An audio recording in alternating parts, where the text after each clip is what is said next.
So, why would you not want to use the touch screen? Of course, you're welcome to do that. There's no thing stopping you for doing that. But I actually think when you see me operating here, the touch screen, the left-hand side here is the shutter speed. I think it's actually quite small arrows you have, and it's quite difficult to hit the right spot. And yeah, I just think it's complicated. If you really want to look at the benefits of using the buttons and dials, I think first of all it's so much faster. Secondly, you can operate it while you're looking into the viewfinder, which is really neat if you want to focus on your subject. And thirdly, you're going to operate it at night without looking.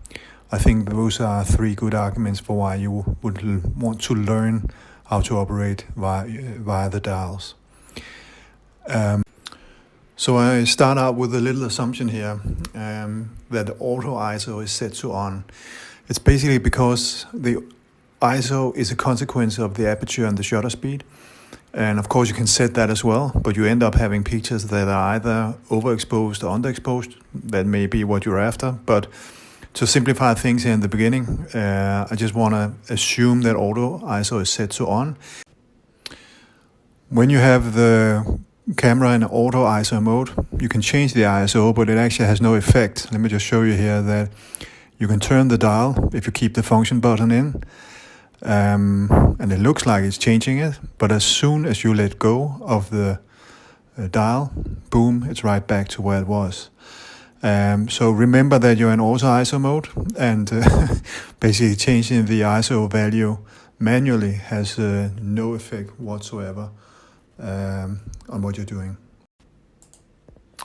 So finally we're ready to take a look at the manual mode here. You can see top left corner says an M, meaning manual mode, and you have the shutter speed on your top left, the aperture in the middle, and your ISO value to the right. If you turn the dial,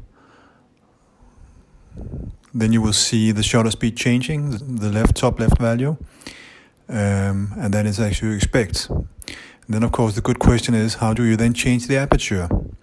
The one here in the middle. And what you do is you keep down this little button called plus and minus.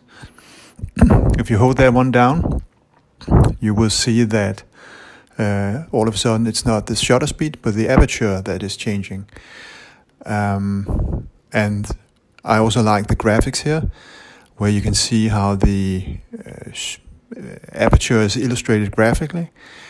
So the higher the f-stop number, the less light it lets in, and vice versa. And me being a beginner, I really like that, because it gives me a good way of understanding how the aperture actually works. Yeah.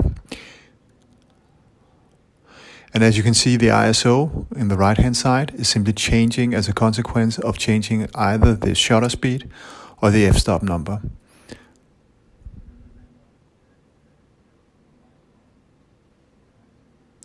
But again, remember that changing the ISO manually, it looks like it's changing it, but as soon as you let go, it takes back control when you have auto ISO set to on. So remember that when you using your camera in manual mode. When everything else fails, you should consult the manual, some say. And I guess most of us never read a manual. And I think one of the reasons you can see here on the screen is because in this case it's more than 300 pages. Actually, it's close to 400 pages. But I think actually Nikon makes some pretty good manuals, and they're available online as PDF documents, and you can download that on their homepage. But it's quite lengthy, as you can see. So if you hit Control F for find, and then key in some search words for what you're looking for. In this case, it's manual mode. You will see it takes us straight to page 123.